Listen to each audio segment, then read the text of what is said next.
What if your biggest fear was also your greatest desire? This author didn't just write about zombies, they wrote a love story so dangerous. School burned it. When a teenage girl's repressed desires accidentally reanimate the dead, her town learns a terrifying lesson about forbidden love. This is the shocking true story behind book title, The Gothic horror novel banned in 1984 for its controversial themes. In the seaside town of Fairhaven, life was pretty bleak. The once bustling port had fallen into disrepair. The surrounding farmland had been ravaged by disease, and the future looked hopeless for the struggling community. The people were poor, their crops were failing, and all hope seemed to be lost. But the arrival of two outsiders brought with them a change that would forever alter the lives of those who lived there. The first stranger was a young woman named Catherine Morland, a beautiful yet naive teenager who was visiting the area from a nearby city. She strolled through the town and felt a sense of foreboding. Then she met the man who would change everything. The mysterious and charismatic Dr. Aaron Bliss. He was an enigmatic figure with a brooding demeanor and a captivating charm that drew Catherine in like a moth to a flame. Meanwhile, a group of local boys were causing trouble by desecrating graves at the old churchyard. They had heard rumors that the graveyard was haunted, and they wanted to find out if it was true. But little did they know, their actions would have dire consequences. As the boys neared the ancient tomb of the DeFers family, one of them, Horace, decided to take things a step further. He climbed on top of the stone structure and ripped off the iron cross. That served as the final resting place for generations of Little did he know that this seemingly innocent prank would unleash a terrifying curse upon the town. As Horace descended from the tomb, the earth trembled and a blood-curdling scream echoed through the night. Terrified, the boys fled, leaving Horace alone in the face of the rising dead. Suddenly, the ground split open and a ghastly figure emerged. The specter of Eliza, an unfortunate soul who had died tragically at the hands of her lover, Edmund Custis.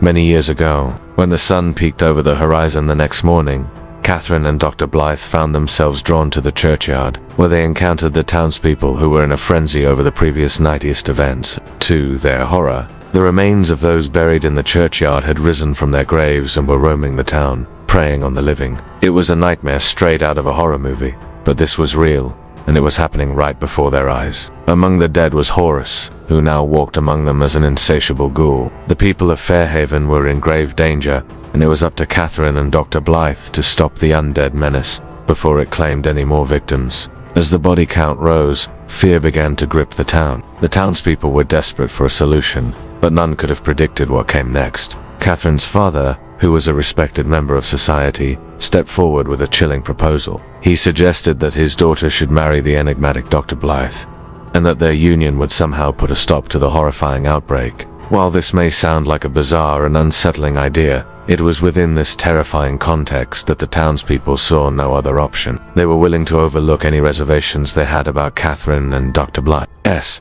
suitability for each other and push forward with the wedding as a last resort to end the reign of terror unleashed upon them. With the fate of Fairhaven hanging in the balance, Catherine and Dr. Blythe exchanged vows and became man and wife. But as the ceremony came to an end, the true horror of their situation became clear. The marriage had not stopped the dead from rising, and the newlyweds were now trapped in a town full of flesh-hungry ghouls. Despite the danger, Catherine and Dr. Blythe were determined to find a way to break the curse and restore peace to They searched for answers, hoping to uncover the secrets of the DeFerro's tomb and put an end to the nightmare once and for all. During their investigation, they discovered that Horace had not acted alone. Another boy, William, had assisted him in desecrating the graves and stealing the Iron Cross. Together, they had hoped to scare Horace, unaware of the terrible consequences that would follow. However, William had since fled town, leaving Horace to face the consequences of their actions alone. Now, as Catherine and Dr. Blythe continued their search for answers, they knew that finding William and uncovering the truth behind the curse was crucial to saving Meanwhile, the people of Fairhaven were struggling to cope with the horrors they were facing. They were trapped in a town overrun by the dead, and their fear and desperation were growing by the day. Some chose to flee, while others stayed behind, hoping for a miracle. But as time went on, their hope began to dwindle. Then suddenly, a glimmer of hope appeared in the darkness. In a moment of inspiration, Catherine realized that perhaps the solution to the curse lay in the very heart of the problem, the dead themselves. She remembered an ancient legend that spoke of a ritual that could bind the souls of the dead to the living, bringing them peace and putting an end to their restless rampage. With newfound determination, Catherine set out to perform the ritual and bring peace to the undead, but she knew that it wouldn't be easy. The spirits of the dead were powerful and unpredictable, and the risk of failure was high. Despite the danger, Catherine was determined to try. She gathered the townspeople and explained her plan, and much to her surprise, they agreed to help her. Together, they performed the ritual, and for a moment, it seemed as though the dead would finally find peace. But then suddenly, everything changed. The spirits of the dead began to stir, and their anger grew. They lashed out, causing havoc and destruction, and it became clear that the ritual was not going as planned. As the chaos continued,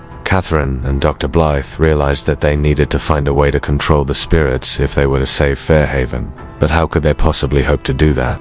Just when all hope seemed lost, Catherine remembered the legend. According to the ancient tale, only a pure heart could calm the spirits of the dead, and in that moment, she knew what she had to do. She offered her own life force to the spirits, and as she did, a strange thing happened. The spirits seemed to calm down, and the destruction slowly came to a halt. With the crisis averted, Catherine and Dr. Blythe were hailed as heroes. The townspeople were grateful for their bravery and determination in the face of such a terrifying ordeal. But as the celebrations began, Catherine couldn't help but feel a sense of unease. She knew that her sacrifice had only been a temporary solution, and the real battle was far from over. For now, peace had returned to but Catherine and Dr. Blythe knew that the threat of the dead rising again was still present.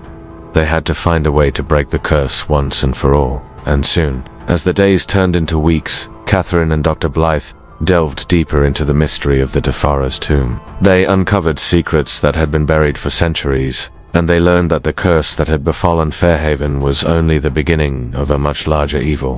They discovered that the Diafera's family had been cursed long ago, and that the tomb held a dark power that had been waiting for someone to awaken it. With this new knowledge, Catherine and Dr. Blythe knew that they had to act fast. They needed to find a way to break the curse and prevent it from spreading any further. But as they searched for answers, they were hunted by an unseen presence, something evil that had been awakened by the disturbance of the dead. Catherine and Dr. Blythe had to evade this malevolent force, while racing against time to find a way to break the curse. The stakes had never been higher, and the fate of Fairhaven, perhaps even the entire world, rested on their shoulders. In the end, Catherine and Dr. Blythe's love for each other proved to be the key to breaking the curse. By sacrificing herself, Catherine was able to free the souls of the dead and restore balance to the town. But the cost of her sacrifice was high, and Dr. Blythe was left to mourn the loss of his beloved wife. In the aftermath of the curse, Dr. Blythe was left with a heavy heart and a deep sense of loss. But he knew that Catherine's sacrifice had saved Fairhaven, and that her memory would live on in the hearts of the townspeople. With the curse broken, peace returned to Fairhaven, and the town began to heal. The people of Fairhaven rebuilt their lives, and the memory of Catherine and the curse itself eventually faded into legend. But the tale of their struggle to overcome evil and the ultimate sacrifice made by Catherine serves as a reminder to all who hear it to this day. This is the spine-chilling story behind the book, which was banned in 1984 for its controversial themes. It tells a tale of love, loss, and the lengths we will go to protect those we care about. The haunting narrative explores the depths of human emotion and the power of the human spirit in the face of adversity. But the story doesn't end there. If you want to learn about more banned books and the reasons why they were banned, stay tuned for more content. Each book has a unique story to tell, and each ban raises important questions about censorship and the power of literature. So join us as we continue to explore the world of banned books and uncover the stories behind them. And if you have a favorite banned book that you would like to see us cover in a future video, let us know in the comments below. We look forward to hearing from you.